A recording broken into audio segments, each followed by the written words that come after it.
Vamos falar sobre uma ferramenta de apoio ao projeto, neste caso mais orientado para o projeto mecânico.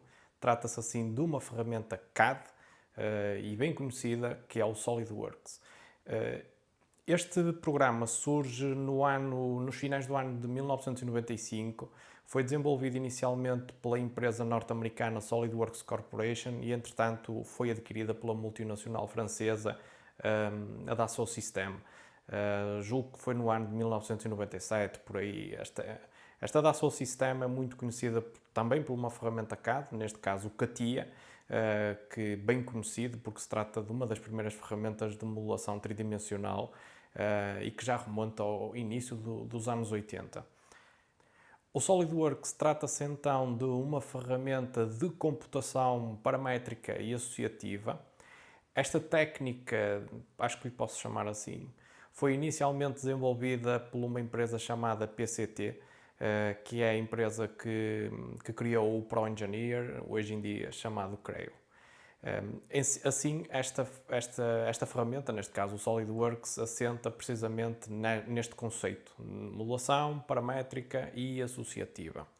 O termo paramétrico advém dos parâmetros que são usados para criar restrições os valores determinam a forma geométrica do modelo, sendo que estes parâmetros podem ser numéricos, como é o caso do comprimento de um segmento reto ou o raio de uma circunferência, mas também podem ser geométricos, como por exemplo a tangência entre uma linha e um arco, ou o paralelismo entre duas retas, ou a concentricidade entre duas circunferências ou arcos.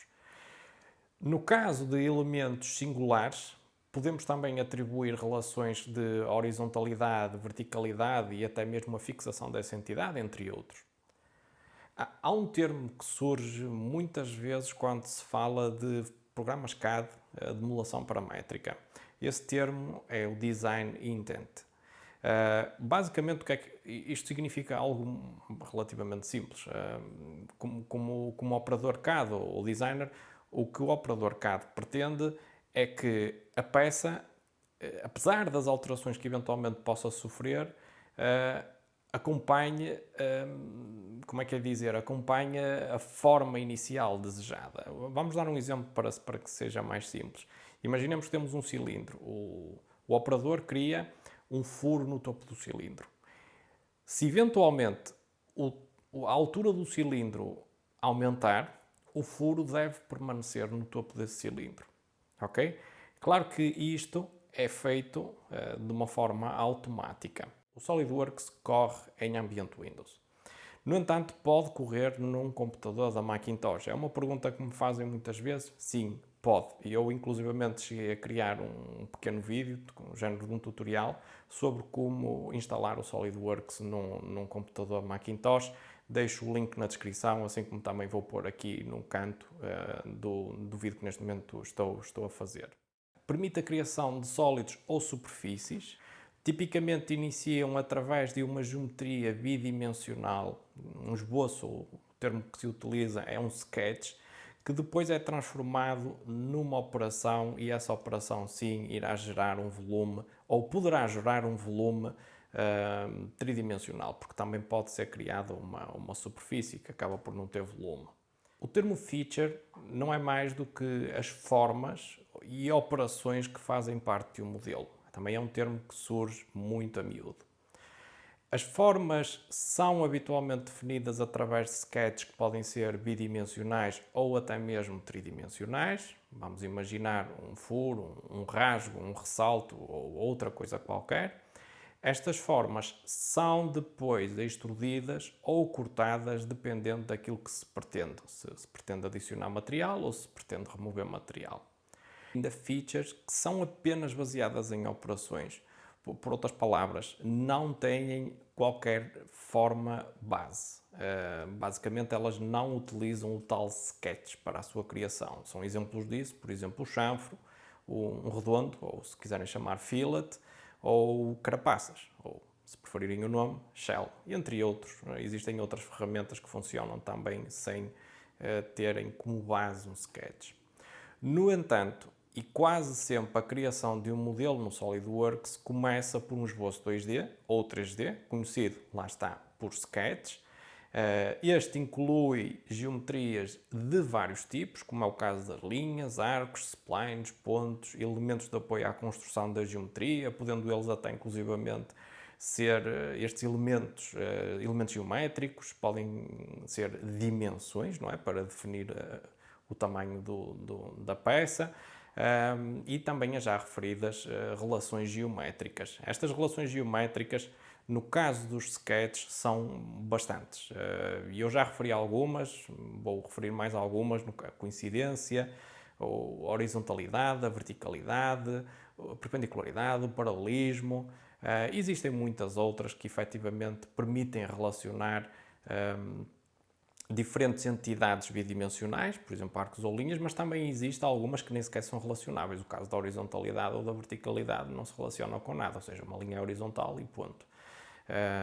Não há relação. Ao passo que o paralelismo, por exemplo, é necessário relacionar uma linha com a outra, por isso haverá necessidade de selecionar essas duas entidades. A natureza paramétrica do SolidWorks implica que as dimensões e as relações conduzam a geometria e não o contrário, como acontece no SolidWorks, em que é a geometria que conduz as dimensões. Ou seja, aqui temos uma situação invertida e, sobretudo para quem vem do AutoCAD, por vezes a situação é um bocadinho complicada até que se adapte ao software. O melhor é mesmo começar diretamente com este software para que não hajam já alguns vícios que venham de outros softwares. Na montagem de conjuntos, são usadas relações entre peças. Estas relações entre peças chamam-se mates, não fazer confusão com as relações que existem entre as entidades bidimensionais, como é o caso da horizontalidade e a verticalidade, que acabei de falar.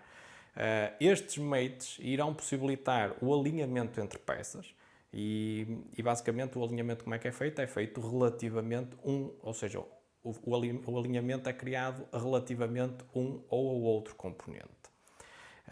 No caso do primeiro componente, já agora, este, quando se coloca dentro do tal assembly, que basicamente acaba por ser um conjunto, esse componente fica fixo, o que irá permitir o posicionamento das restantes peças relativamente a este. Outro ponto que, de facto, pode parecer um bocadinho secundário, mas é importante para entender algumas coisas, é que o kernel do SolidWorks está escrito em Parasolid. Isto é importantíssimo quando a pessoa pretende importar ou exportar modelos, saber qual é que é o kernel de software que estão a utilizar. Ok, e aqui temos então o SolidWorks, e quando iniciamos pela primeira vez, é isto que vimos, temos aqui uma janela de boas-vindas que nos permite fazer aqui uma série de operações, e se calhar vamos começar por estes ícones. Este ícone permite criar um documento tipo part, ou seja, uma peça única. Este permite criar um conjunto de peças, conhecido aqui por assemblies, e reparem nas propriedades, na característica gráfica do ícone, que basicamente é um documento part com um bloco azul que representa uma segunda peça. Ou seja, o próprio ícone mostra bem aquilo que faz. E por fim, este permite fazer projeções ortogonais tanto de documentos tipo part, como também de documentos tipo assembly. Notem também o ícone, mostra as projeções ortogonais, neste caso segundo o método americano, desta pecinha que aqui está, que parece um pódio. Inclusivamente conseguimos ver, se olharmos com atenção, tem ali uma legenda. É possível abrir documentos já existentes, assim como também é neste campo que aqui temos, caso existam alguns documentos novos, é possível ver aqui os documentos mais recentes. Assim como também temos aqui as pastas mais recentes que eventualmente terão sido utilizadas, e depois temos aqui uma série de informação que eu considero bastante relevante, pelo menos para quem está a iniciar, e que pode dar algumas ajudas extras caso haja alguma dificuldade. Este What's New é relativamente importante para quem vem de uma versão anterior do SolidWorks e pretende ver quais são as novidades desta nova versão. Okay? Pronto, temos aqui de facto outros aspectos, nomeadamente os documentos recentes, mais informação relativamente à parte da aprendizagem, assim como tutoriais online e ou seja, treino específico para este utilizador. Notem que isto se trata de uma versão académica. E depois temos aqui a parte relativa à certificação, em que o utilizador pode efetivamente depois obter certificados por parte do SolidWorks, ok? E aqui teremos alguns alertas relativamente a aspectos que eventualmente têm a ver com o software, novas versões que eventualmente vão surgindo. Reparem que neste momento já está em fase de beta testing a versão 2021. Eu neste momento estou a usar a versão 2019 e já estamos em 2020, quer dizer que a versão 2020 já estará aí disponível também já há algum tempo. Vocês podem sempre optar por deixar esta janela, ok? No entanto, eu não pretendo voltar a vê-lo, por isso vou clicar aqui e vamos arrancar então um documento tipo parte. A primeira vez que arranquem, é importante que verifiquem se as unidades de medida estão de acordo com o sistema internacional. No meu caso, sim. E ele irá verificar os dados regionais do Windows e irá alterar isto em conformidade com os dados regionais do Windows. No entanto, pode acontecer que tenham isto no sistema imperial. Ok, neste estado é conveniente que alterem. Não quer dizer que seja algo destrutivo, nem pouco mais ou menos, é possível alterar a posteriori sem problema algum. Vamos aceitar. E o software está a arrancar pela primeira vez, é natural que demore um bocadinho mais a iniciar o primeiro documento parte. Ok, temos então o documento parte aberto e o que é que se verifica? Verifica que temos aqui uma série de elementos gráficos no monitor. Em cima temos uma ribbon que basicamente mostra várias ferramentas em função do separador que eventualmente se venha a clicar. Poderão ter mais ou menos separadores em função dos plugins que tenham instalados no vosso SolidWorks. Existem de facto muitos plugins, neste caso alguns plugins estão a correr na fase de arranque, como é o caso do Simulation, okay, que é um plugin relativamente pesado e que eventualmente eu vou desativar porque não pretendo arrancar sempre este plugin no momento de arranque. Vamos já fazer isso. Vamos então aqui, carregando aqui nesta seta, nesta roda dentada, fazendo aqui add-ins e vamos desativar o SolidWorks Simulation, que é um programa que nos permite realizar tanto o cálculo a nível de resistência mecânica, também térmica e entre outras. Eu estou aqui, entretanto, a divagar um bocadinho porque estou à procura de outras coisas que eventualmente me sejam necessárias. Por exemplo, será necessário ter a livraria de componentes normalizada, tanto já neste momento como também depois no startup, no arranque. Ou seja, se vocês quiserem ativar apenas e só para esta sessão aqui, se querem ativar sempre permanentemente no momento de arranque, cliquem deste lado. E depois existem aqui coisas que eu não vou utilizar, por isso eu vou desativar esta situação, assim como também eu vou desativar aqui o SolidWorks Forum e julgo que seja tudo, pelo menos para já. Depois ativa-se à medida que vai sendo necessário.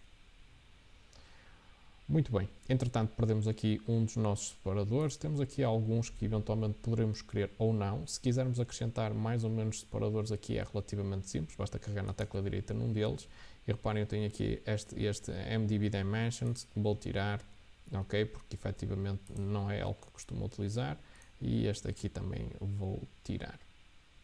Pronto, o separador de plugins também seria desnecessário, ou seja, faz sentido ter isto mais ou menos otimizado em função daquilo que se está a utilizar, porque tudo isto irá fazer com que o desempenho da máquina eventualmente possa de alguma forma ficar mais degradado, não é? E não há necessidade disso.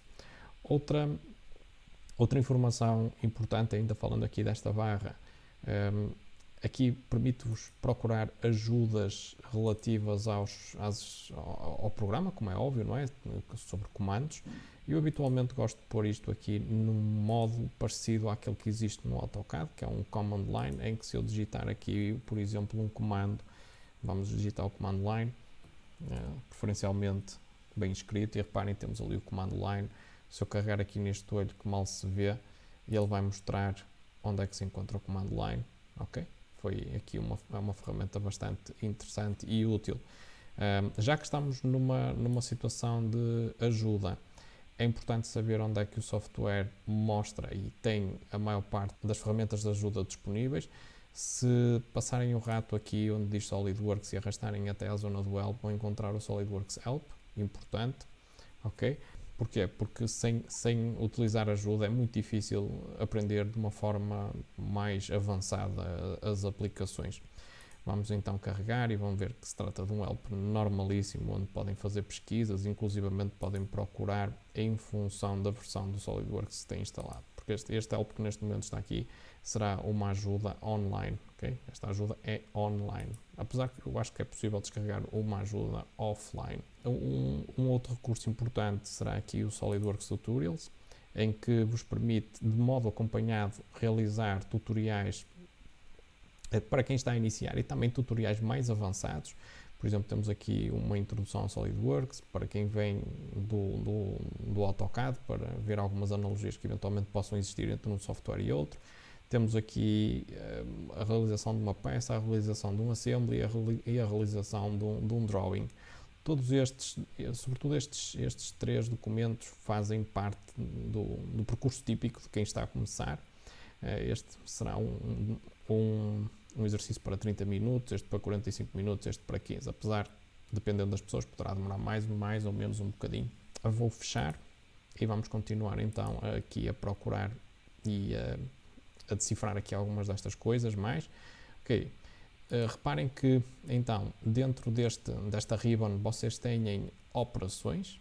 Neste caso temos aqui 2 operações que estão disponíveis. Reparem que o resto está desativado. Porquê? Porque o software vai mostrando operações em função daquilo que é possível fazer. Ou seja, se eu pedisse agora para realizar uma operação de corte, dado que não existe nada a nível de volumes no nossa área de trabalho, e ele não há nada para cortar, logo não tem nada que mostrar a ferramenta.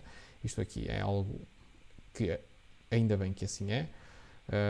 E reparem que existem divisórias entre cada uma destas ferramentas. Iremos ver isto depois com mais detalhe, mas desta divisória para a esquerda são ferramentas que permitem adicionar material, e desta divisória para a direita são ferramentas que permitem remover material. E depois temos aqui ferramentas chamadas operações, que não têm como base sketches, ou seja, elas próprias são independentes, não precisam de um sketch para poder funcionar, ao contrário destas que se situam aqui deste lado. Algumas operações têm vamos passar aqui para sketch para ver alguns exemplos desses. Alguns comandos têm setas que permite, quando essas setas aparecem, quer dizer que vocês têm mais opções de escolha a nível da ferramenta. Deste lado temos o que realmente distingue este software de um software como é o caso do AutoCAD. Isto é a árvore de operações. É aqui que vão aparecer as operações e irão ficar dispostas aqui numa ordem que será uma ordem que tem a ver com o momento em que a operação foi realizada. Uma ordem, digamos, que poderia chamar de uma ordem cronológica. Então, aqui nós teremos o nome da peça. Aqui teremos um histórico que vai mostrar as operações segundo, lá está, a ordem que foram feitas. Neste caso são sensores que têm sobretudo a ver com a parte da simulação, não é algo que iremos ver, pelo menos para já. Aqui temos anotações, em que está incluído aqui tudo que sejam sistemas de anotações que tenham a ver com a peça, onde se insere, por exemplo, as cotas da peça. Aqui, olhem, temos o material, que a peça, o material da peça, no nosso volume. E isto faz todo sentido quando se trata de um volume sólido, ok? E não é uma propriedade cosmética, ok? É uma propriedade que irá atribuir ao nosso volume características físicas e não apenas a nível de aspecto gráfico. Depois temos planos de referência. Para quem vem do AutoCAD, isto é novidade. E temos aqui uma nova entidade também, que se chama Origem, que considerem isto como sendo um ponto de ancoragem, ok? Pelo menos fica para já essa ideia, porque efetivamente é algo muito importante quando se inicia uma operação. Ou seja, é importante que o sketch esteja ancorado nesta origem, e vamos já estudar porquê. Ok, eu habitualmente quando arranco um documento no SolidWorks, a primeira coisa que faço é gravar. E vou precisamente fazer isso. Eu vou gravar aqui no ambiente de trabalho. E que nome é que eu dou ao fecheiro? Vamos criar uma pasta para ter aqui alguma organização, e vamos chamar isto SolidWorks modelo 1. Aqui podemos dar, vamos imaginar que era uma máquina de rachar lenha, ok? Vamos imaginar que era uma máquina desse tipo. E aqui provavelmente daria à pasta um nome que fosse figurativo daquilo que estaria lá dentro. Neste caso seria máquina de rachar lenha ou outra coisa qualquer que me permitisse identificar imediatamente aquilo que é. Agora, relativamente ao nome do fecheiro, há que ter algum cuidado e alerto já para essa situação, que é o seguinte: é muito comum surgirem peças com o mesmo nome no mecanismo. É muito comum um mecanismo ter várias peças com o nome longarina, por exemplo. É muito comum ter várias peças com o nome veio e outros exemplos desse tipo. Para que não surja aquela situação de renomear as peças como veio 1, veio 2, veio 3 e veio 4 e por aí fora, e depois a pessoa acaba por perder um bocadinho a noção de que peça é realmente a peça que vocês queriam, por exemplo, encontrar. Eu sugiro que utilizem um processo que vos permita organizar e ter alguma rastreabilidade depois, mais tarde, quando abrirem o fecheiro, pelo menos tentar perceber como é que isto foi construído e quais são as peças que realmente estão incluídas no vosso mecanismo. Porquê? Porque muitas vezes existem peças que são criadas e essas peças, com a evolução do projeto, acabam por cair e não são utilizadas na versão final. Isso vai fazer com que fiquem com uma pasta se calhar com 20% de peças que nem sequer fazem parte daquele mecanismo porque acabaram por ser retiradas, não foram peças que chegaram ao fim do projeto. Mais tarde, quando abrirem esse projeto, o que vai acontecer é que provavelmente vão ter alguma dificuldade em, pelo menos, em enquadrar novamente toda a estrutura do mecanismo e era bom que existisse alguma ferramenta que permitisse ajudar nesse aspecto. De facto, existem ferramentas de gestão documental aqui para o SolidWorks, não vamos tocar nelas agora, mas podemos fazer algo muito simples. Podemos, por exemplo, para evitar a repetição de nomes, e podemos, por exemplo, dar à nossa peça um nome de código. Uma forma fácil é dar, por exemplo, a data e a hora. Neste caso, 21/07/20, ok, o ano, ou seja, dia, mês e ano, e depois colocamos a hora, 22/4/7, e temos aqui um código. Se tivermos uma tabela de Excel ou algo idêntico, eu, por exemplo, uso o Notion,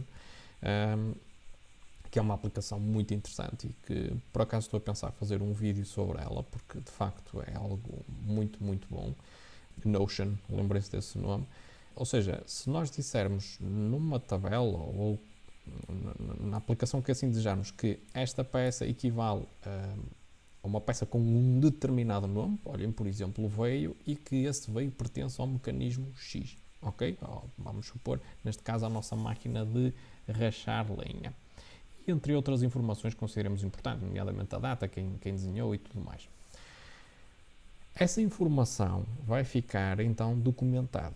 Não quer dizer que nós não possamos fazer isso aqui no SolidWorks, porque podemos, ok? Realmente podemos. No entanto, isso vai implicar, provavelmente, abrir o documento, dado que nós não dispomos do plugin de gestão documental, por exemplo, o PDMWorks, que nos vai permitir procurar essa informação de uma forma mais fácil. Seja como for, eu vou fazer essa documentação à parte, ok? Não vamos imaginar, como disse, num fecheiro de Excel ou noutra aplicação qualquer, como é o caso do Notion, ou vamos... E também, para além disso, quero dizer, vamos também acrescentar essa informação no próprio SolidWorks. Eu sei que estou a perder aqui algum tempo com esta situação do nome, mas isto é crítico. Porquê? Porque a maior parte, ou seja, no início pelo menos, existe o erro de deixar este detalhe um bocadinho descurado. O que acontece depois é que mais tarde a pessoa dá por ela, passado um ano, e tem um caos instalado. E depois tem muita dificuldade em pegar em projetos antigos, porque efetivamente aquilo é caótico. E depois há ficheiros que se sobrepõem uns aos outros, e que ficheiro é este, e se calhar já não é preciso, vou apagar, e apagam mesmo, e se calhar até era um ficheiro importante, e depois o assembly já não vai abrir porque lhe falta aquele ficheiro. uma complicação que é facilmente evitada e por isso é que eu estou a chamar a atenção deste detalhe e se calhar isto só por si já deveria ser um vídeo, ok? Ou seja, como fazer a gestão documental de todo o processo relativo ao projeto de um dispositivo. Sem dúvida nenhuma que isto daria para um vídeo, eventualmente se houver pedidos eu posso fazer algo mais detalhado sobre isso. Mas vamos começar pelo básico, então eu vou gravar. Depois de gravar, o que habitualmente faço é atribuir um material à peça, porque de antemão eu já sei mais ou menos qual é que vai ser o material. Eu não estou muito preocupado com o detalhe, o fino detalhe do material, se trata de um aço do fabricante XY, não se é ligado ou coisa desse género. Por isso simplesmente digo que se trata de um aço carbono. Porquê? Porque aquilo que me interessa numa primeira fase é saber o peso da peça, a massa da peça. E a densidade dos aços é idêntica em todos eles, ok? Por isso não faz sentido agora, porque agora tenho um aço XPTO e não, a densidade irá ser a mesma, ok? Após atribuir então o material, o que faço é clicar aqui em File Properties e começar a especificar os tais campos que, como disse, farão parte também da tal tabela ou a tal gestão documental que faço à parte. Neste caso, eu vou indicar o meu nome. Aqui as keywords são palavras-chave que vocês achem que poderá facilitar procurar a pesquisa da peça, ou seja, porque eventualmente eu julgo que o Windows poderá indexar isto, dado que isto é um tipo de metadato e talvez o Windows consiga procurar isto. Por isso nós ponhamos aqui, por exemplo, máquina, no meu caso estaria relacionado com o YouTube, seria também, pronto, chega. O nome eu vou-lhe chamar, vamos imaginar que isto vai ser um veio, vai ser mesmo um veio, e o subject será a tal máquina para lenha, para rachar lenha, mas agora fica para lenha. Mais, isto representam então as propriedades básicas. Reparem que alguns campos, como é o caso da data e a última vez que foi gravado, são automaticamente colocados, assim como também o nome da máquina em que isto terá sido gravado. Aqui aparece o meu nome, mas se estiverem numa empresa, provavelmente aqui terão o nome do vosso computador, que não será idêntico ao nome do utilizador, ou isto será o nome do utilizador do Windows, que muitas vezes também não é o nome da pessoa que está efetivamente a fazer a modulação. Muitas vezes a máquina, como disse, tem um outro nome qualquer que o administrador da rede acaba por dar. Pronto, vamos carregar aqui em Custom, e agora vamos atribuir aqui mais umas propriedades. Neste caso eu irei procurar aqui uma propriedade de material, que ele irá buscar o Plain Carbon Steel, mas para isso tem que dizer ao software para ir buscar essa propriedade, ok? Vamos carregar aqui e reparem o que é que ele fez. Ele foi buscar a propriedade material que pertence ao ficheiro 2010 07 20 22 e 47, ok? E de facto o que ele descobriu foi que se trata de um Plain Carbon Steel, ou seja, um aço carbono normal, comum. Aqui reparem que o peso está escrito como weight. Eu sou apologista de deixar tudo em inglês, dado que lamentavelmente acaba por ser uma linguagem que de facto é universal, mas caso pretendam escrever em português não tem problema nenhum, podem pôr aqui, por exemplo, massa. O tipo, podem cair às vezes na situação de pôr como número, mas tudo bem, podem pôr como número, mas eu vou deixar como texto. Porquê? Porque vou acrescentar as unidades de medida à frente. Ou seja, a propriedade neste caso será massa, apesar de ter aqui em português massa, aqui a propriedade que devem buscar é uma propriedade interna, por isso chama-se mass, ok? E reparem que neste momento é 0, como seria de esperar, mas o facto de eu ter colocado ali text vai-me permitir, por exemplo, fazer isto. Okay? Coloco ali e agora sei que sem 0 grama. Okay? Vamos fazer aceitar e vamos então procurar aqui e descobrir aqui mais coisas avançando então aqui no SolidWorks. A primeira dúvida que surge é, ok, e estes planos para que é que servem? Estes planos servem para iniciar o nosso modelo. É muito simples. Vamos imaginar que queremos desenhar um veio e queremos que o veio se apresente numa posição vertical. E eu vou escolher este plano, ok? Porque neste plano, o que é que vai acontecer? Eu vou desenhar aqui uma circunferência e essa circunferência, ao ser extrudida, irá extrudir perpendicularmente ao plano. ok? Ortogonalmente ao plano, assim aqui é. Se escolher este plano e desenhar aqui uma circunferência, o nosso veio irá, obviamente, projetar-se ortogonalmente ao plano, mais uma vez, e depois no final apresenta-se como sendo um veio horizontal. E temos esta situação aqui, que o veio vai ser desenhado com uma circunferência aqui, e depois o veio apresenta-se nesta posição, que será de acordo com o eixo do Z, como conseguem ver aqui neste sistema de coordenadas que tem aqui em baixo, okay? De acordo com o eixo dos Zs. Será este o plano que eu irei escolher. Se escolherem o plano errado, não é nada de muito mau, ou seja, não irá acontecer nada de muito mau. O que pode acontecer é depois mais à frente, na assemblagem, a peça pode desaparecer com uma posição um bocadinho fora daquilo que vocês estariam à espera. É possível depois rodar a peça, como é óbvio.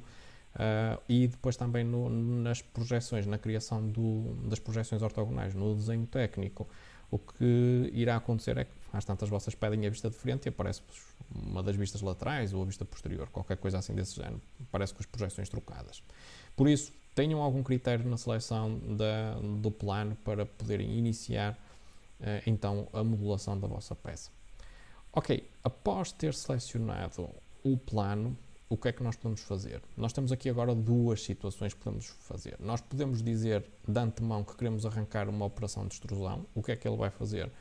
Eu vou, se clicar aqui, ele vai-me já colocar automaticamente no modo de criação de esboços para poder criar um perfil para o tal veio, é isso que nós vamos fazer.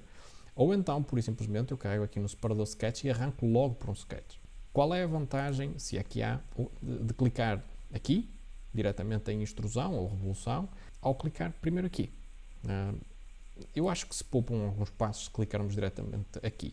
Se eu já sei de antemão que vou fazer um veio, ou melhor, que eu sei de antemão que vou fazer uma operação de extrusão ou uma operação de revolução, por que não clicar já? Ok? Posso fazê-lo. Não é que fazer por aqui seja pior ou melhor, provavelmente será um bocadinho mais lento. Pronto, eu o que vou fazer então será criar uma operação, vamos fazer uma operação de revolução, ok? O veio acho que é mais indicado, a operação de revolução. Clico, reparem que o software colocou-me ortogonalmente ao plano, ou seja, estou a olhar de frente para o plano, e sempre que estão a fazer um sketch, e friso isto bem, devem trabalhar sempre de frente para o plano de trabalho, ok? É muito importante isto. Eu vou frisar novamente, é crítico, é mesmo essa palavra, que vocês trabalhem ortogonalmente de frente para o plano de trabalho. Caso contrário, podem estar a criar formas completamente deformadas, ok? Acham que uma linha é pequena e de facto ela estende-se quase infinitamente lá para trás, sempre ortogonalmente ao plano. Vamos já ver como é que podemos manipular isto caso a pessoa, sem querer, ok, desvia isto. Vamos já ver como é que podemos resolver esta situação rapidamente, mas primeiro vamos então criar aqui um perfil e vamos imaginar que o nosso veio tem uma secção mais alta. Ok, ali aquela linha por acaso não ficou assim, aqui existe uma zona cônica e o nosso veio será, vamos fazer aqui outra espiga, ok? E neste caso desta espiga vamos aplicar ali um chanfre e o nosso veio será isto. Reparem que eu desenhei meio veio, ok? Porquê é que eu desenhei meio veio? Porque ele irá criar uma operação de rotação semelhante ao torno em torno desta linha que aqui está. E ao fazer isso, vai criar a outra metade que falta. Okay? A operação de revolve, a revolução, é assim que funciona. Agora, vamos aos detalhes. O que é que aconteceu à medida que eu fui desenhando? À medida que eu fui desenhando, ele foi criando algumas relações geométricas não relacionadas, ok? Em algumas entidades. Nomeadamente esta deu uma relação de horizontalidade, como estão a ver ali escrito. Esta deu uma relação de verticalidade e, como podem ver, existem outras relações. Como é que eu dou relações? Pura e simplesmente orientando o rato num determinado sentido, ou o ponteiro do rato num determinado sentido, eu posso fazer com que a linha, vamos experimentar aqui, seja horizontal. Reparem que temos ali um símbolo amarelo que basicamente acaba por ser um indicador de que se eu agora submeter a linha, clicando com a tecla esquerda do rato, irei ter uma relação de horizontalidade associada. Aliás, o próprio ponteiro do rato é um indicador de muita coisa, ou seja, estamos a criar um objeto, esse objeto é uma linha, reparem naquela linha que tem ali do lado esquerdo, e neste momento a relação que irá ser criada é de horizontalidade, e já agora esta linha tem um delta de 46 e a inclinação é de 180 graus, ok? E deste lado é para 0. E outra situação, aqui verticalidade e pronto, e mesmo se eu alinhar aqui com, por exemplo, com este meio, sou capaz de conseguir descobrir aqui uma interseção aparente das duas linhas, que também é um comando interessante. Isto no AutoCAD chama-se Object Track e Object Snap. Isto basicamente acaba por ser uma coisa idêntica, mas um bocadinho mais poderosa, ok? Pronto, vamos só espreitar aqui o que é que se passaria, por exemplo, com a circunferência.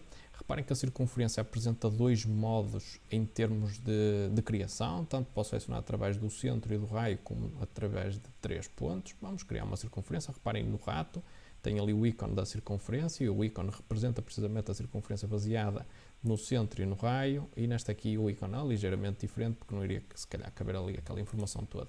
Vamos então abrir a circunferência, reparem que conseguimos ver ali o raio. Ok, vamos explorar aqui esta circunferência antes de partir aqui para o veio.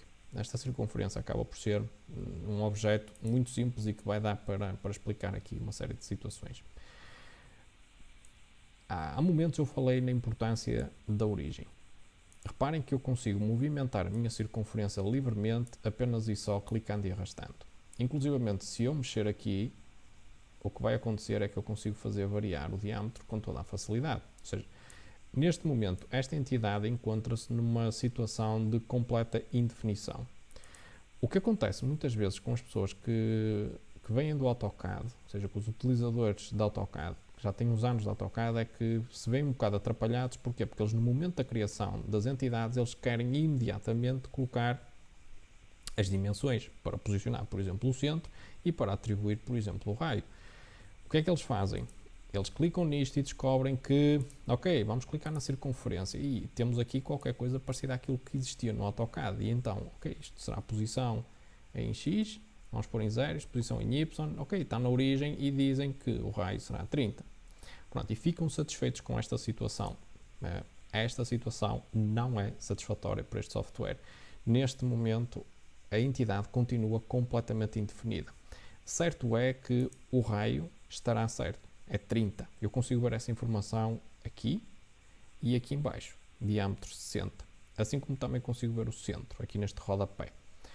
No entanto, eu consigo movimentar novamente a entidade livremente. Como é que eu consigo travar isto? Travar é um termo correto, ok? Ou definir, ou parametrizar. Posso pura e simplesmente criar uma relação automática arrastando daqui para aqui, e ele vai criar uma relação de coincidência entre o centro da circunferência e a origem. Reparem que ele já está ali a aparecer amarelo. E se largar, ela é criada, ok? Temos aqui uma relação de coincidência, eu vou já apagá-la. Como é que nós apagamos uma relação, caso o queiramos? Por simplesmente clicam na relação, depois apaguem com a tecla Delete, eu vou fazer Undo, ou então clicam na relação e então clico aqui, se quiser apago, aqui fazendo Delete. Esta situação última não é assim muito prática, é muito mais prático clicar aqui diretamente e fazer Delete. No entanto, existem outras situações em que vocês têm uma série de relações associadas num determinado objeto, e então aparece-vos aqui uma lista. E nesse caso, vir aqui este quadro é mais interessante porque vos permite fazer Delete All, em vez de andar ali a picar uma atrás da outra e perder tempo a clicar numa série delas. Ou seja, mais fácil, neste caso, caso existam muitas, volto a repetir, optar por esta situação porque tem aqui o Delete All, e quando se trata de apagar só uma, mais vale, por exemplo, vamos mexer nesta e apagar assim diretamente. Agora, mesmo fazendo isto, o objeto continua com alguns graus de liberdade. O centro, se eu tentar mover, já não mexe, porque tem a relação de coincidência, mas o raio ainda está por definir. Agora, como é que eu dou uma relação geométrica relativamente ao raio para que o possa definir? Neste caso, não tenho condições para poder definir o raio geometricamente. Tenho condições, sim, para, por exemplo, dar uma dimensão. E então, como é que eu atribuo aqui uma dimensão? Muito simplesmente carregando em Smart Dimension, que é a única ferramenta que permite basicamente fazer tudo, tanto dimensionar situações lineares como arcos e raios, ângulos, chanfros, tudo. Basicamente esta ferramenta é uma ferramenta universal e então vamos dar aqui uma cota de 50. E o que é que notamos? Notamos que a entidade, neste caso esta circunferência, mudou de cor para preto. Quando isso acontece, quer dizer que pelo menos aquela parte está definida. Okay? Mas a informação que eu procuro não é a cor, porque a cor por vezes pode ser enganadora. Eu quero, muito importante, eu quero que todas as entidades estejam definidas, 99% das vezes. Às vezes não. Há situações em que eu quero que o objeto tenha alguma flexibilidade para o poder mover, para poder experimentar num ou noutro contexto. Mas quando se trata de uma situação final, eu habitualmente quero as entidades todas definidas. Okay? Até porque assim tenho a certeza que não falta cota alguma e que não ficou algo por definir.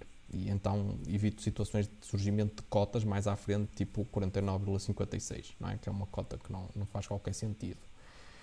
Agora, onde é que eu devo procurar se o nosso desenho está definido?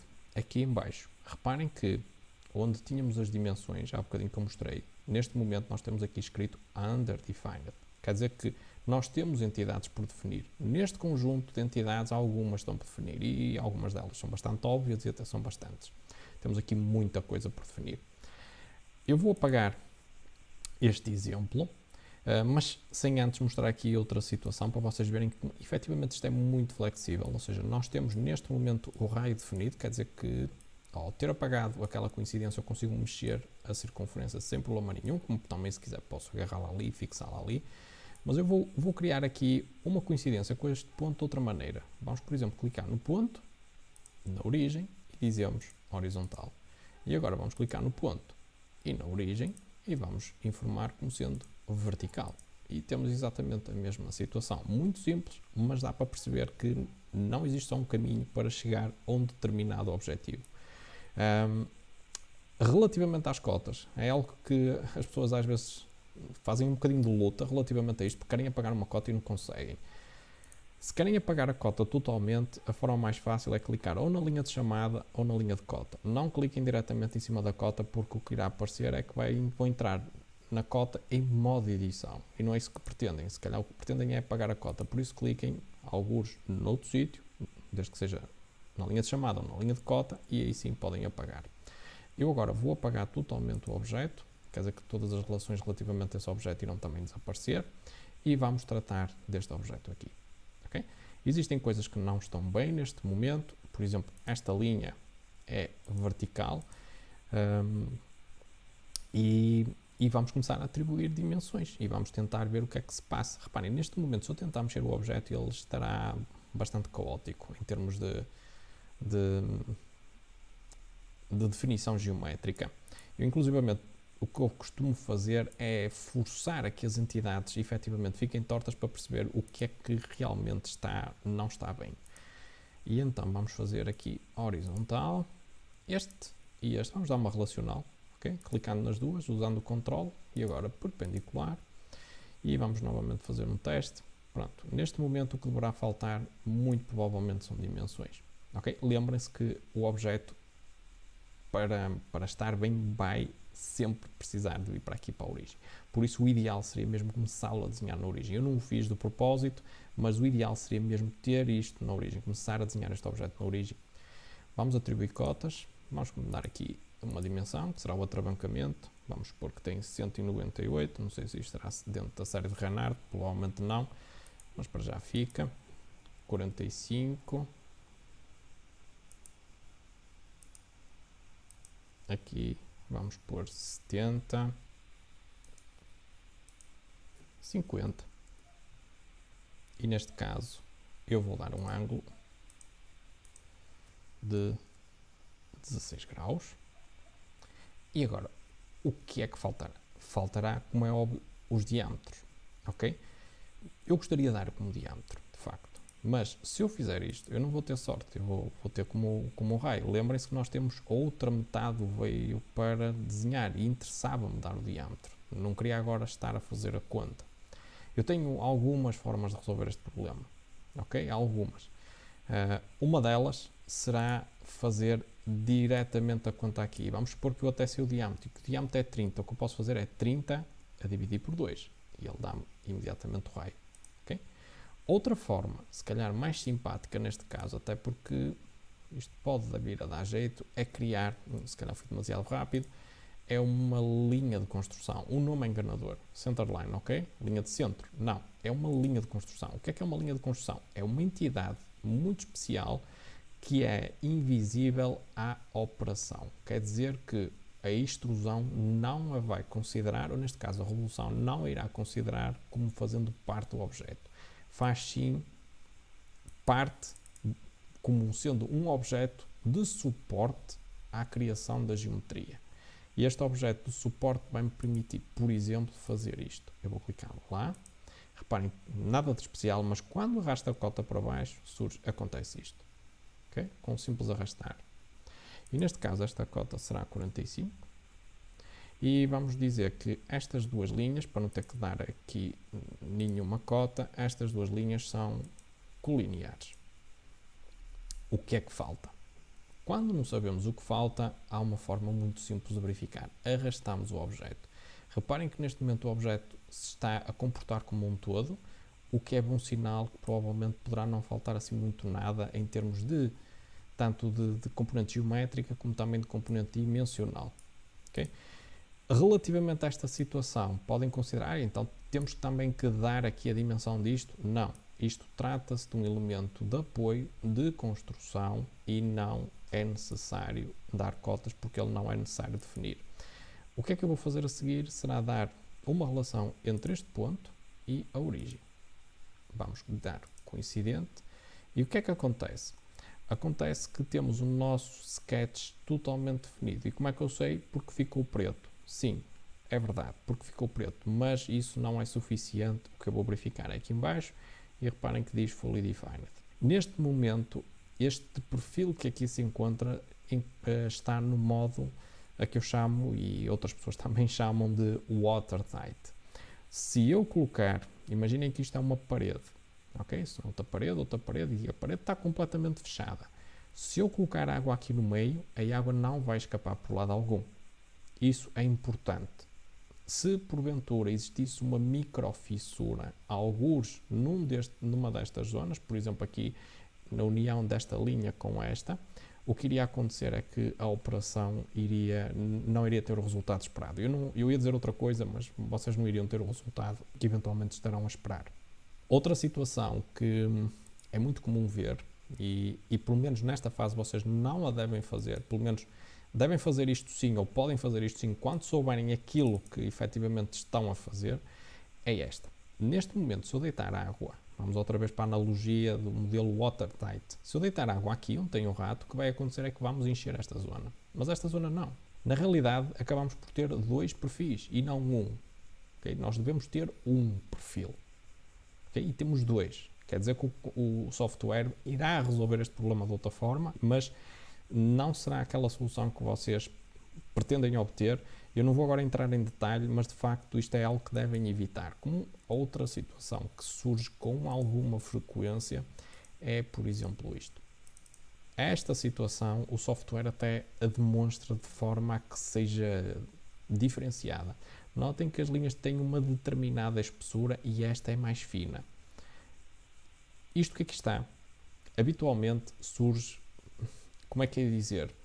Surge como resultado de defeitos no clique do rato. Por vezes o rato tem aquilo que se chama tecnicamente por jitters e o que acontece é que vocês fazem um clique e ele dá ao software, neste caso ao sistema operativo, ordem de 2 cliques ou 3 cliques. Ou seja, há aqui um disparo de cliques sucessivos e que levam aqui à criação de uma entidade extra que efetivamente depois irá atrasar a modulação da peça, porque eu fiz vamos chamar antena, ok? Antena é um bom nome. Eu fiz uma antena bastante visível e por vezes essa antena é microscópica e o que acontece é que vocês não a conseguem encontrar com facilidade e perde-se bastante tempo à procura dessas situações e quando é alguém que está a aprender acaba por desistir porque efetivamente não consegue encontrar e não consegue perceber porque é que o comando não está a funcionar. Eu posso tentar fazer aqui um exemplo. Não, vamos deixar ficar assim e depois faço o exemplo. Vamos fechar o sketch e reparem, como eu tinha clicado inicialmente no comando revolve e ele estava pendente, estava à espera que o sketch fechasse e por isso é que ele abriu o sketch. Notem outra coisa, o facto de eu ter criado esta linha de eixo deu a entender ao software que seria este o eixo de rotação e por isso ele selecionou-o automaticamente. Ok? Nós, se dermos algumas indicações ao software daquilo que pretendemos fazer, as coisas acontecem quase de forma mágica. Não é mágica, mas lá está. São ferramentas que estão desenhadas e foram otimizadas ao longo de muitos anos e estão preparadas para que se possa efetuar o modelo de forma extremamente rápida. Isto é um modelo que não irá demorar mais de 1 minuto a fazer e nós já estamos aqui a fazê-lo há algum tempo porque estamos aqui com muito detalhe a nível da explicação de alguns elementos que são básicos, mas que são críticos para que consigam fazer um modelo complexo com alguma segurança. Só para olhar aqui para algumas outras opções, parâmetros, o termo é mesmo esse, parâmetros, que são essenciais na ferramenta Revolve, é de facto preencher o campo que indica o eixo de rotação e também preencher o campo que diz a amplitude da rotação. Nós podemos definir aqui outra amplitude e podemos também definir a condição fronteira. Neste caso temos a opção blind, mas podemos ter aqui outras situações, como é o caso deste mid-plane em que ele vai fazer 90 graus face ao perfil. Na prática, 45 para um lado e 45 para o outro, para fazendo os 90 graus. Vamos pôr blind e vamos optar por rodar para os 360. Se calhar eu vou completar isto digitando, em vez de fazer ali na área gráfica, e vamos aceitar. Ok, aqui temos o nosso veio. Este aspecto que vocês agora veem, e agora que temos o modelo 3D, vamos já explorar como é que se roda e como é que se altera o aspecto da peça graficamente, como é que ponho noutro tipo de vista, não é? Porque temos neste momento aqui uma situação que é uma axometria qualquer, não faço ideia de qual é que seja, às tantas até mexi com o rato e isto aqui nem será isométrico, mas vamos já ver. Agora, havia uma questão que eu queria mostrar. Eu vou apagar esta operação sem consumir o sketch, ou seja, vamos fazer delete, selecionar, delete, e muita atenção, se eu optar por esta situação, delete, o que vai acontecer é que ele vai apagar também o sketch, e eu não quero, quero manter o meu sketch. Vamos fazer yes, vamos voltar a editar o sketch, vamos ver como é que se faz, clicam com a tecla esquerda, por exemplo, ou se preferirem com a tecla direita, vai dar ao mesmo, e fazem edit sketch. Primeira coisa, e tecla muito importante, Ctrl 8 para olhar para o sketch ortogonalmente. E vamos fazer aquilo que eu referi há bocado. Vamos colocar aqui, fazer bastante zoom, já agora vamos falando aqui também destas situações de manipulação. Fazer bastante zoom será com o scroll do rato e vamos fazer aqui algo muito pequenino, algo que seria difícil de visualizar de outra forma. Vamos clicar nesta ferramenta, Zoom Fit, ou se preferirem, que é o que eu prefiro, carregar no F, que é para ver tudo, e vamos fechar.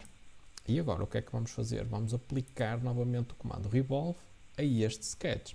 Notem que agora estamos a optar por outra situação. Imaginemos que vocês tinham feito primeiro o sketch sem clicar em Revolve e agora queriam, depois do sketch feito, aplicar a este sketch a ferramenta Revolve. Pura e simplesmente clicavam aqui no sketch para ele ficar selecionado e depois em Revolve. Para ser ainda mais assertivos, clicavam nesta linha que é para ele perceber que vai ser em torno desta linha que ele vai rodar. Mas ele não irá rodar. Porquê? Porque temos ali aquele problemazinho que eu criei. Vamos fazer Revolve e não rodou. Ou seja, não está a pré-visualizar. Apesar de que eu tenho aquela linha como sendo o eixo de rotação e tenho aqui os 360 graus, não está a fazer a rotação.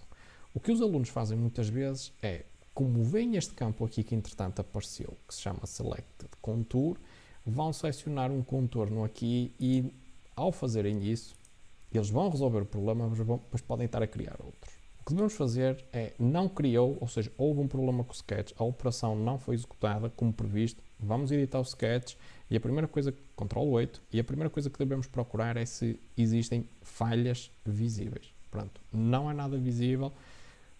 Logo de seguida devemos fazer uma passagem, ou seja, faça um zoom com o scroll e depois para fazer pan, Ctrl, tecla do meio do rato, a tecla que utilizam para o scroll, e vão arrastando e vão procurando alguma situação. Reparem que nós sabemos que está ali, mas se não soubéssemos não seria fácil de encontrar. Vamos carregar no F. E agora, o que é que temos aqui? Temos aqui um problema que não estamos a conseguir resolver. Vamos tentar reparar o nosso sketch. Ao clicar ali, o software o que fez foi, criou uma lupa que nós podemos aumentar e disse, olha, há aqui qualquer coisa que não está bem. Há um problema, um tal showing gaps smaller than qualquer coisa. Não é? Ou seja, ele iria procurar pequenos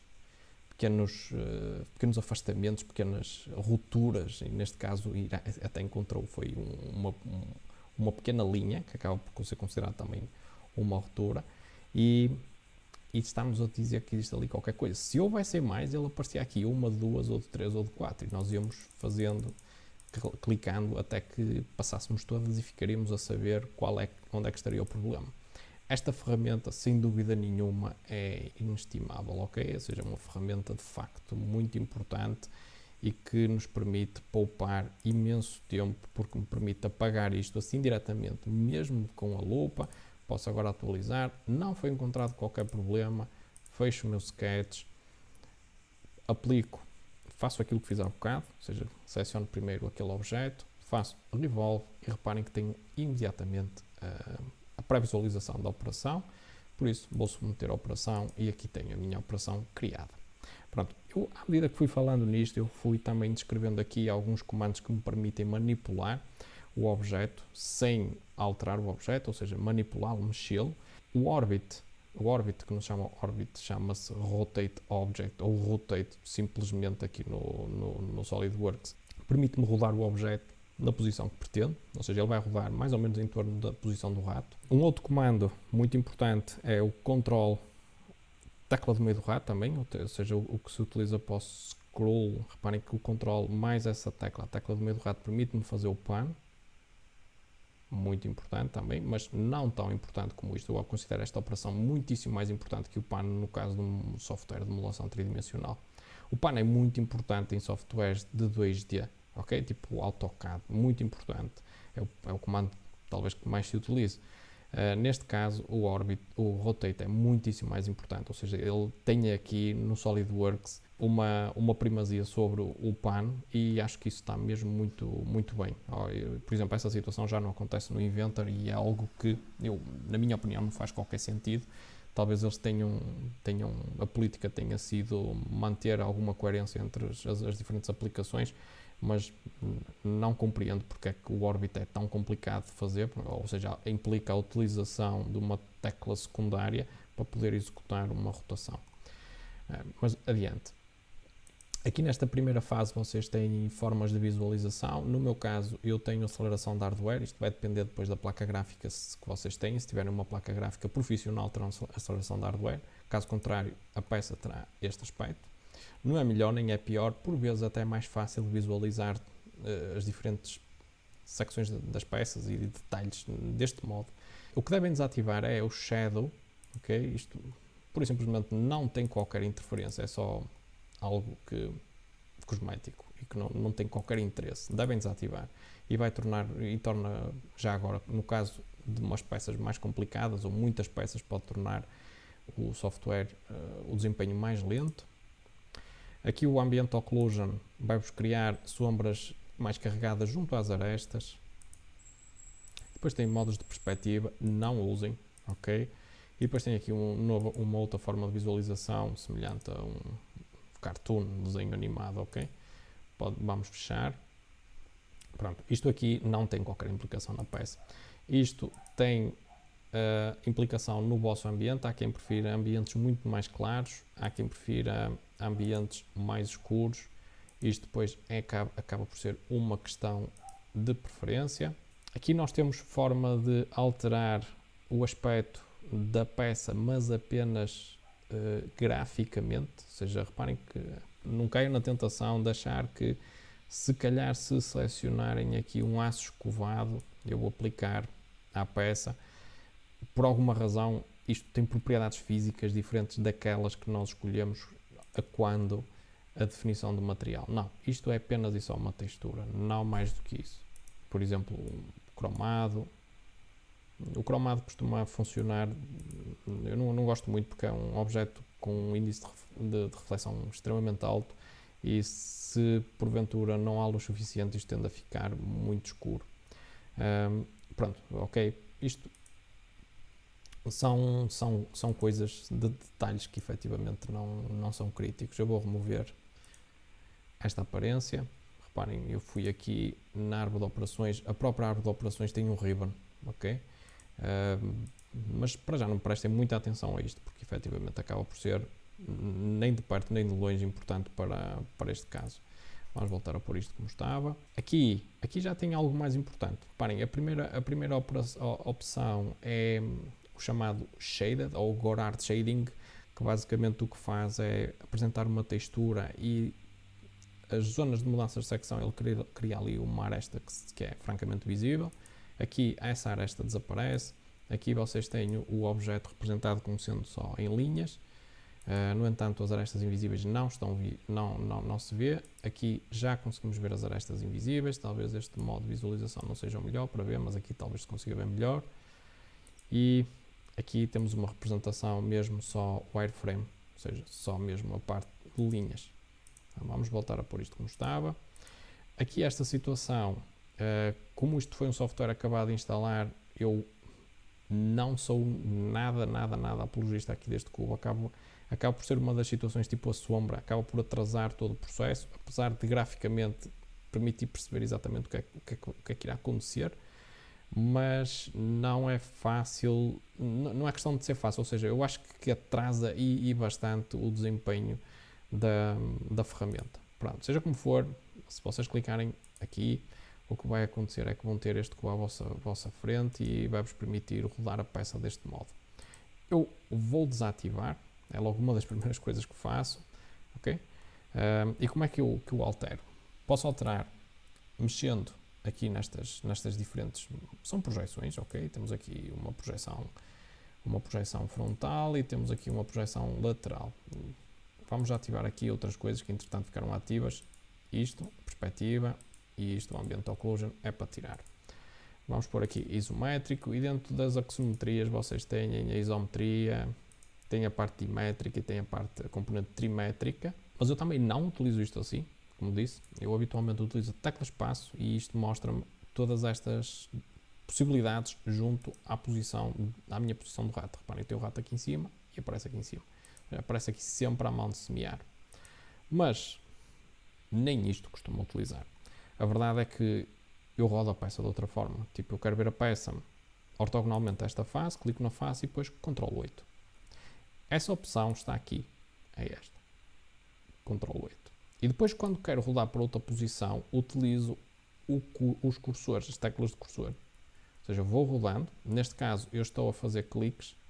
E reparem que existe aqui uma rotação que é incremental. Mas se carregar na tecla Shift, a rotação é feita de 90 em 90 graus. Pronto, e podem acumular vários cliques. A qualquer momento posso voltar a rodar para ali, posso voltar a rodar para ali. Quando quero rodar para outra posição qualquer, utilizo o rato. Se quero selecionar aquilo, já sabem, Ctrl 8. E estou a utilizar o Ctrl 8. O que faço habitualmente é que, como tenho um rato com outras teclas, para além das teclas habituais, associo uma keystroke a uma dessas teclas extra e basta clicar lá e imediatamente consigo fazer a rotação, como acabei agora de fazer. Pronto, isto relativamente aos modos de visualização. Depois temos aqui, eu passei aqui uma série de coisas à frente, eu sei. Depois temos aqui um zoom window. Não é algo que se faça muitas vezes, porque é muito fácil fazer um zoom numa determinada zona utilizando apenas e só o scroll. E temos aqui o fit. O fit efetivamente é uma tecla que convém memorizar, porque é algo que dá jeito, né? para não ter que andar, às vezes está-se tão perto da peça e tem que se fazer rodar várias vezes o rato, pura e simplesmente carrega em Fit e ele mostra tudo que está no ecrã. Mais coisas. Isto relativamente à parte de visualização, estamos quase visto. Existem outras ferramentas. Se carregarem na tecla direita do rato, desde que não seja em cima da peça, conseguem ver aqui outras opções que também estão disponíveis e que vos permite orientar o modo de visualização da forma que acharem mais conveniente. Aqui o software também permite a criação de câmaras para visualizar a peça. No entanto, nesta fase, mais uma vez, também não faz muito sentido, dado que as câmaras habitualmente são utilizadas quando se pretende obter algum tipo de imagem fotorrealista e então pretende-se o efeito de câmara, profundidade de campo, a própria distorção causada pela lente, tendo uma lente grande angular ou uma teleobjetiva, irá criar aqui uma deformação no objeto, simulando a realidade fotográfica. Relativamente então aqui à árvore de operações, notem, e voltando outra vez para este lado, notem que temos uma operação. Essa operação pode ser renomeada. Vocês podem, pura e simplesmente, chamar a isto o que bem entender. Quando se trata de um modelo, como eu costumo dizer, para consumo próprio, pronto, poderá não fazer muito sentido andar a renomear e com muitos cuidados em termos de organização aqui da árvore de operação.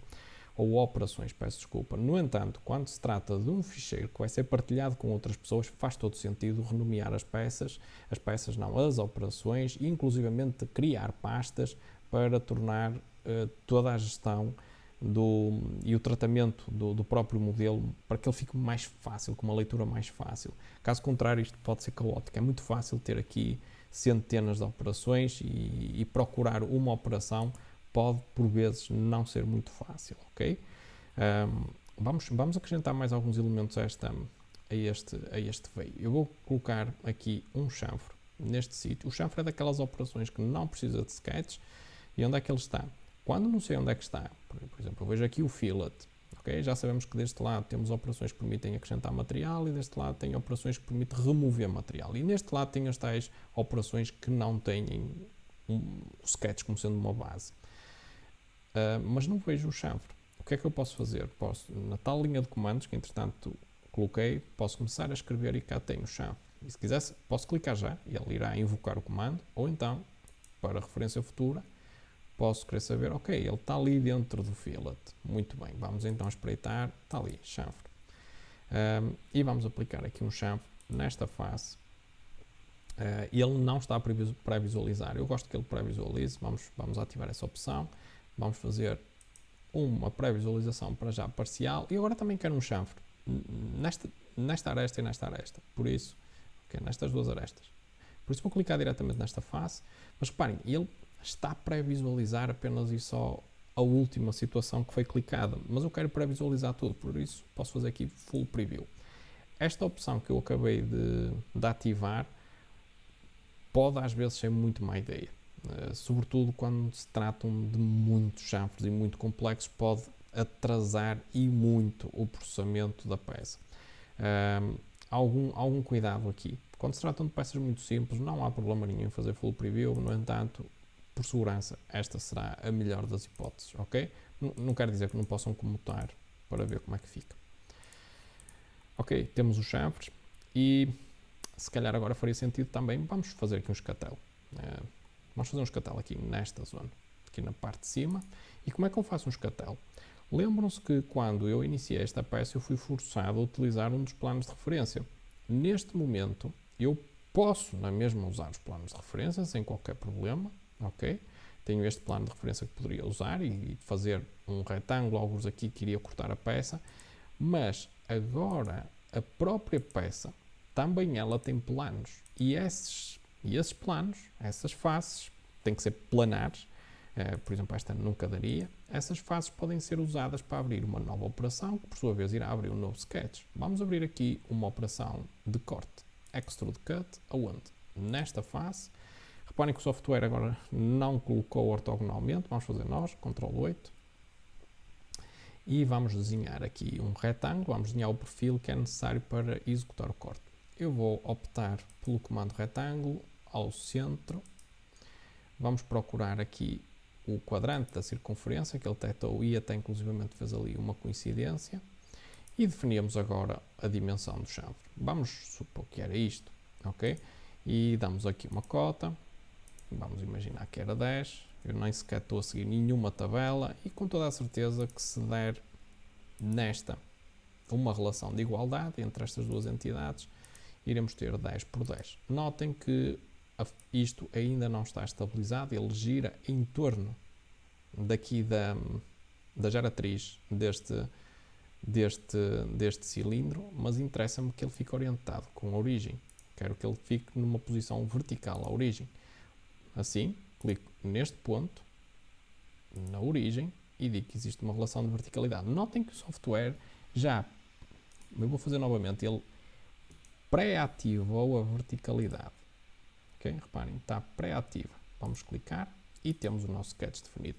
Há problema cortar no ar? Não, não há problema, desde que cortem alguma parte sólida. Agora, se estivesse a fazer o corte totalmente no ar, o software iria dar erro. Ok? Temos isto.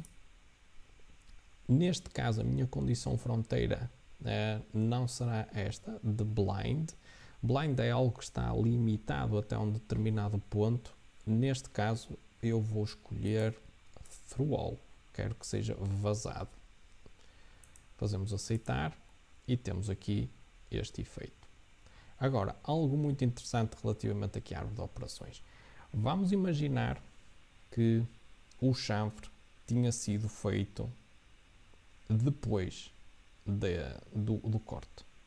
Ou seja, primeiro teria feito o corte e depois tinha feito o chanfre. Será que existirá alguma diferença? Será que o software se conseguiria adaptar e o resultado seria o mesmo? Não precisamos de entrar aqui em adivinhações, pura e simplesmente podemos fazê-lo. Reparem, e o que vou fazer vai ser arrastar o chanfre para baixo, ou tentar arrastar o chanfre para baixo da operação de corte. E reparem que o software não está a deixar. Vamos tentar arrastar isto para cima do chanfre. Reparem que o software não está a deixar. O que é que estará a acontecer aqui? Provavelmente existe algum tipo de relação de precedência entre o chanfre e o corte. Quer dizer que o corte só pode existir com o chanfre lá. Vamos carregar na tecla direita, vamos ativar esta opção que diz Parent Child e o que conseguimos ver? Conseguimos ver que o nosso corte, que está aqui, ok, e aqui, tem uma série de operações do qual a existência dele depende. Olhem o que é que acontece muitas vezes quando vocês cometem aqui, por exemplo, esta situação. Vocês olham para o chanfre e dizem, ok, eu não quero chanfre, vou apagar, delete. Ele que está a dizer, olha, ao apagares o chanfre, vais apagar também o Extrude Cut e já agora o sketch que está dentro do Extrude Cut. Mas vocês podem desativar essa opção. Dizem, não, eu não quero apagar as features dependentes, vamos fazer yes.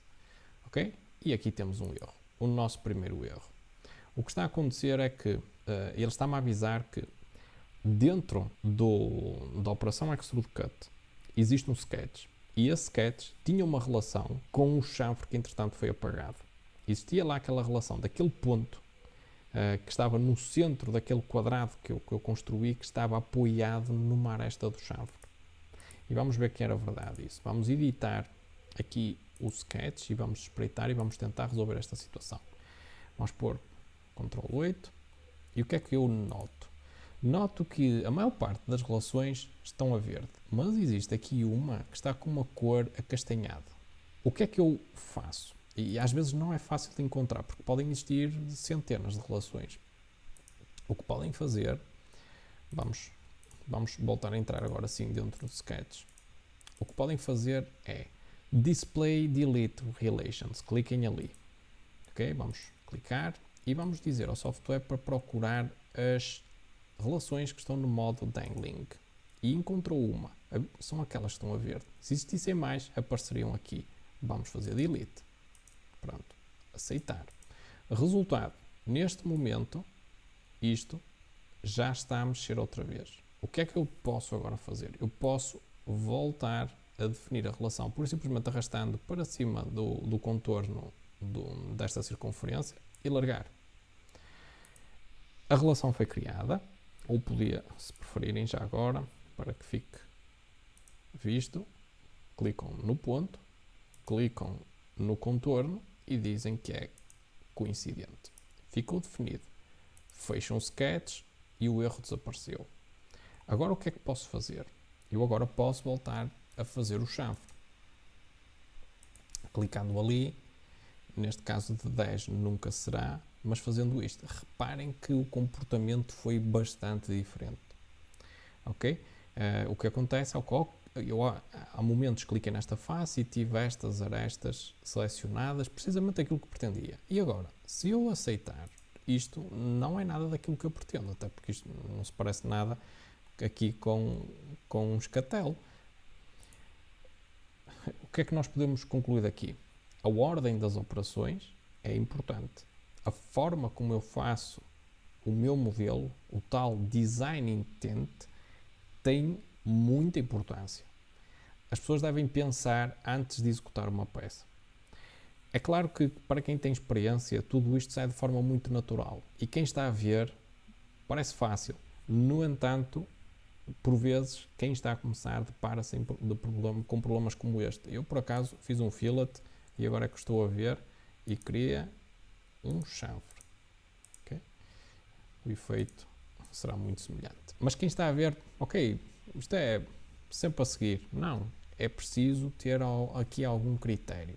Será que eu conseguia fazer o chanfre como tinha nesta situação anterior? Claro que sim. Em vez de clicar na face, teria que clicar nesta aresta e nesta aresta. E agora sim teria um efeito exatamente igual ao anterior, mas com o chanfre na segunda posição. Então nós temos primeiro aqui a revolução, temos o corte e depois temos o chanfre. Seria muito mais rápido ter feito da outra forma. Reparem que eu fui forçado a clicar nas arestas. Vamos tentar inverter. Reparem que eu agora consegui inverter com toda a facilidade e o Extrude Cut passou para baixo. Porquê? Porque não existe uma relação com o chanfre. Okay? Ele neste momento, este sketch continua a apontar para aquela aresta que eu selecionei em cima. Esta. Posso fazer aqui outra coisa, já agora. Olha, podemos fazer isto. Para todos os efeitos, neste momento, a operação Extrude Cut nunca existiu. Vamos apagar o nosso chanfre. Reparem que esta barra, o que é que ela vai permitir fazer? Vamos fazer chanfre. Vamos clicar nesta e nesta aqui não vai poder ser assim, claro que não. E talvez consiga agora fazer aqui. Vamos supor que nós queremos chanfre em todo o lado. Fazemos aceitar e agora voltamos a recuperar a operação. E por este vídeo ficamos por aqui, já vai longo, espero que tenham aprendido alguma coisa. De facto, este software é bastante simples, existe essa ideia de que o software é simples, mas o que eu vos posso dizer é simples quando se tratam de peças simples. Isto podemos imaginar como se fosse uma cebola, ou seja, existem várias camadas de dificuldade. Mas para peças simples é realmente muito simples. Conseguimos fazer aqui coisas muito rapidamente e realmente é muito simples. No entanto, quando se tratam de formas muito orgânicas, vamos supor, vamos modelar um automóvel, ou até não podemos ir tão longe como um automóvel, por exemplo, um rato, um computador, já vai implicar que essa modulação seja feita de modo híbrido, e utilizando superfícies, depois passando para sólidos, eventualmente voltando outra vez a superfícies e tudo mais, e por aí fora, criando aqui uma grande quantidade de operações, o que vai implicar uma gestão e bastante cuidado para quem, no caso do operador, ele tem que ter bastante organização naquilo que está a fazer, e caso contrário, começa a obter erros, o modelo e a estrutura do modelo começa a ficar demasiado complexa e perde completamente o controle do modelo e acaba por, olhem, o que acontece muitas vezes, ter que reiniciar a construção do modelo uma e outra vez até que consiga efetivamente criar aquilo que pretende e com a fiabilidade que pretende.